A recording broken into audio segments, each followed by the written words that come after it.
Ontem o Jameson Greer, que é o representante de comércio dos Estados Unidos, voltou a falar em público, apresentou ali, mais uma vez, algumas das taxações, não só brasileiras, de outros países também, mas nos interessamos, claro, no que foi dito com relação ao nosso país. Então, os Estados Unidos voltaram a associar o desmatamento no Brasil a uma suposta vantagem comercial para o agronegócio brasileiro.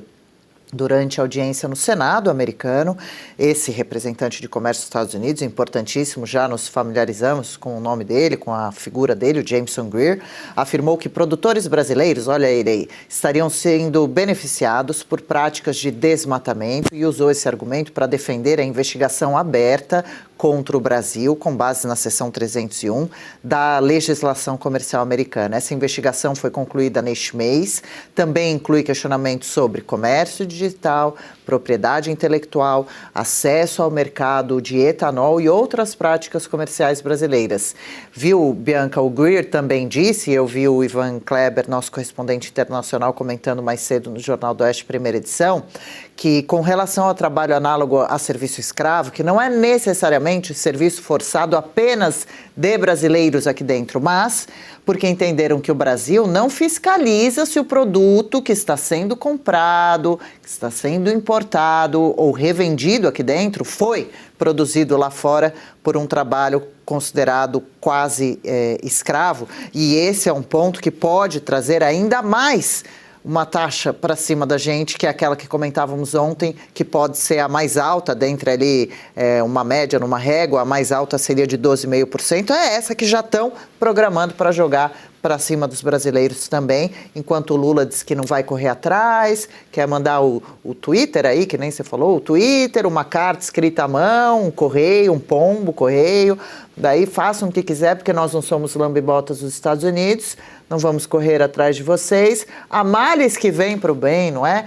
O males nós já percebemos muito qual é, agora que vem para qual bem ainda não percebemos, né, Bianca? Não tem, é porque esse é o estilo, né? O modus operandi do governo Lula.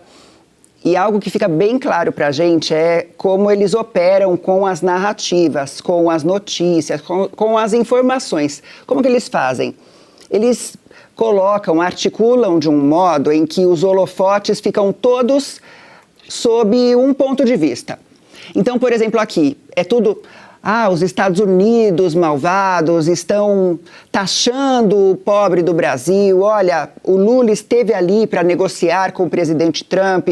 O Trump deu de ombros, humilhou, desprezou ou não deu atenção, o que não é verdade. Até porque também aqui na Oeste todo mundo acompanhou como é que foi essa visita.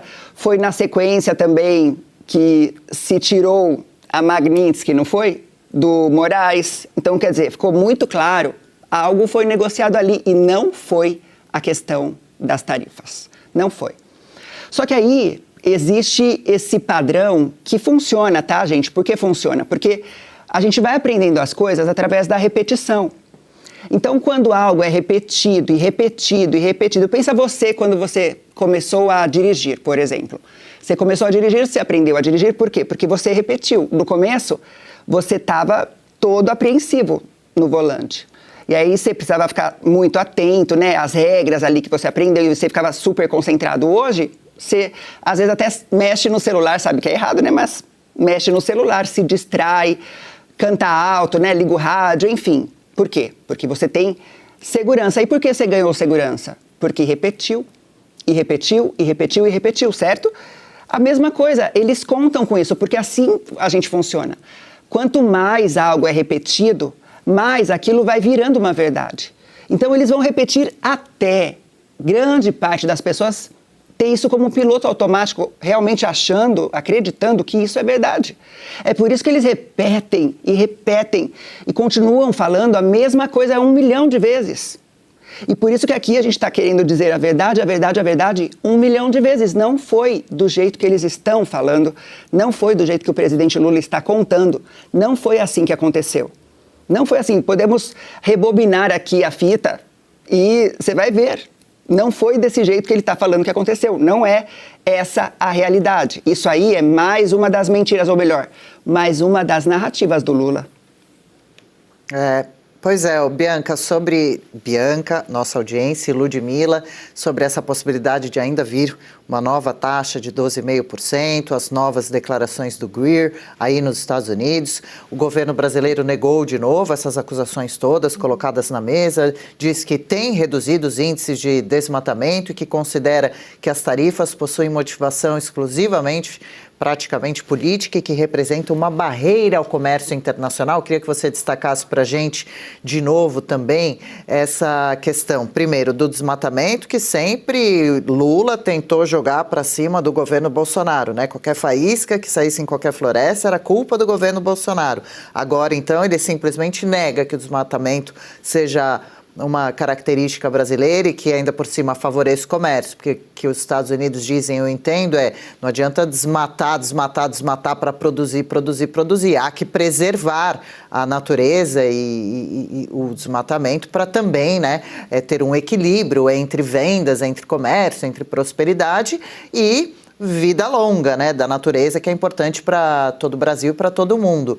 Agora, também essa possibilidade da taxação de reciprocidade, que seria um enorme perigo para a gente. Estados Unidos já ameaçaram que se vierem com essa, vão rever já as sanções já impostas, que já são bastante duras, e também essa questão do governo Lula dizer que, de novo, né, que não vai ficar correndo atrás, que vai ver aqui como que vai resolver internamente essas condições, que é tudo muito injusto por parte dos Estados Unidos, e principalmente aí te passo, que vai procurar novos parceiros comerciais. Não é a primeira vez que ouvimos Lula dizer isso para os Estados Unidos, como se pudesse sobreviver muito bem sem os Estados Unidos. Até já chegou a propor outra moeda que fosse a principal no mundo, que não o dólar, né?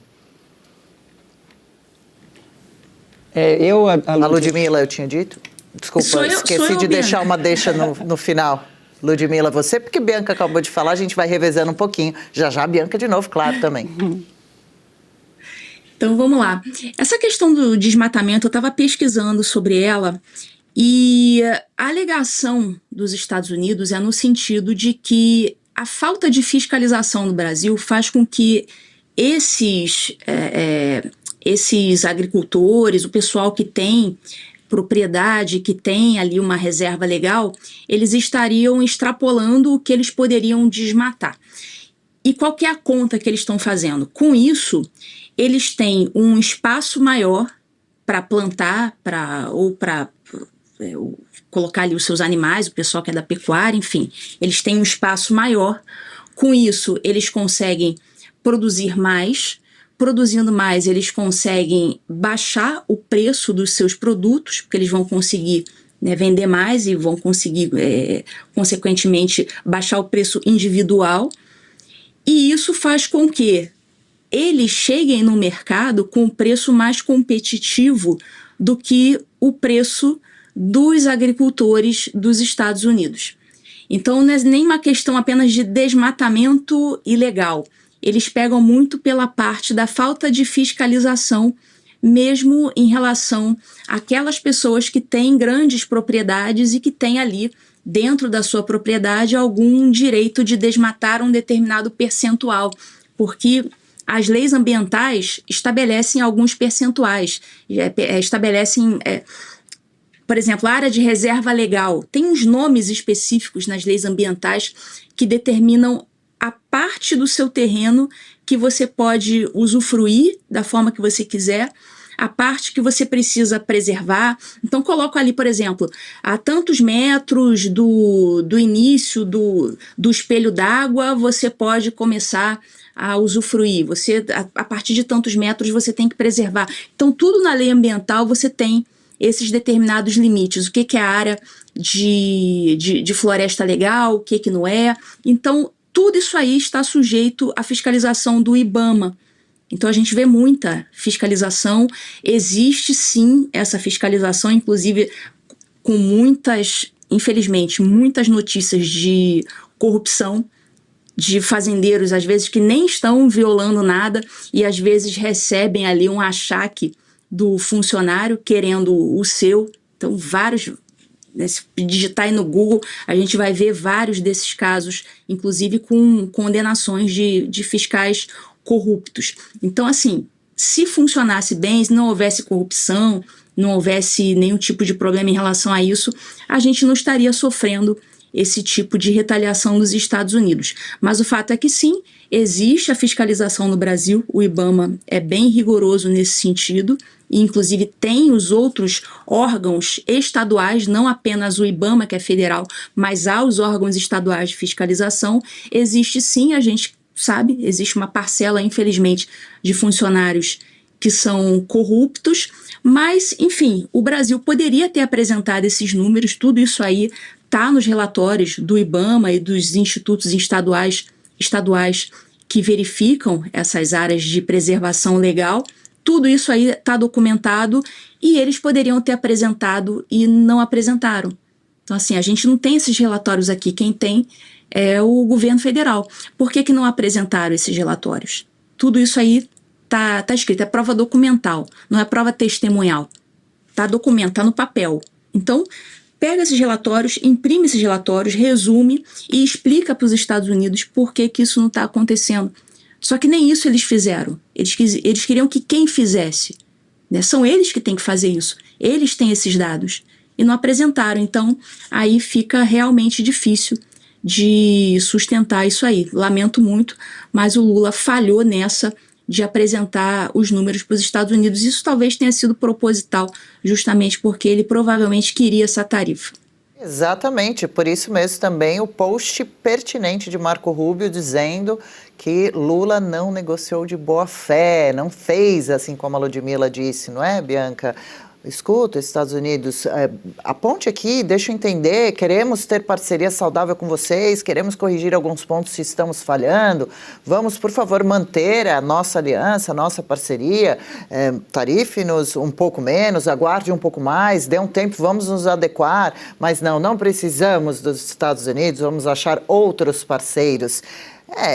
Realmente há intenções aí por trás de Lula e mais uma vez, como dissemos ontem, hein, Bianca, para ele, talvez por isso ele disse, não é, que há males que vêm para o bem e que não vai ficar chorando, porque ele vai continuar comendo bem, bebendo bem, viajando bem, se vestindo bem, não é? Agora, e o povo brasileiro, especialmente também os mais pobres, classe média, que já vem vivendo com bastante dificuldade, revendo as suas contas, será que vai seguir mais um dos conselhos que ele costuma dar? Se tiver cara carne, come peixe, tá caro peixe, come arroz, vai mudando aí e se virando.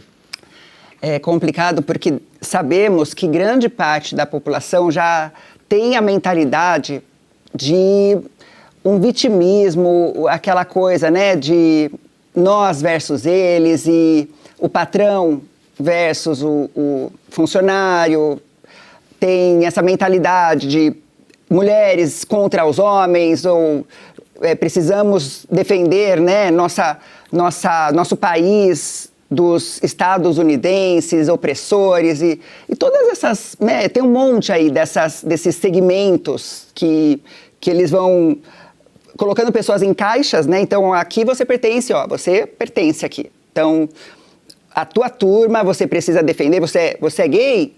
Então você não pode ter amizade, ou mesmo você não pode, de jeito nenhum, hein? Você não pode ser de direita. Se você é gay, você tem que ser de esquerda. Eles falam isso.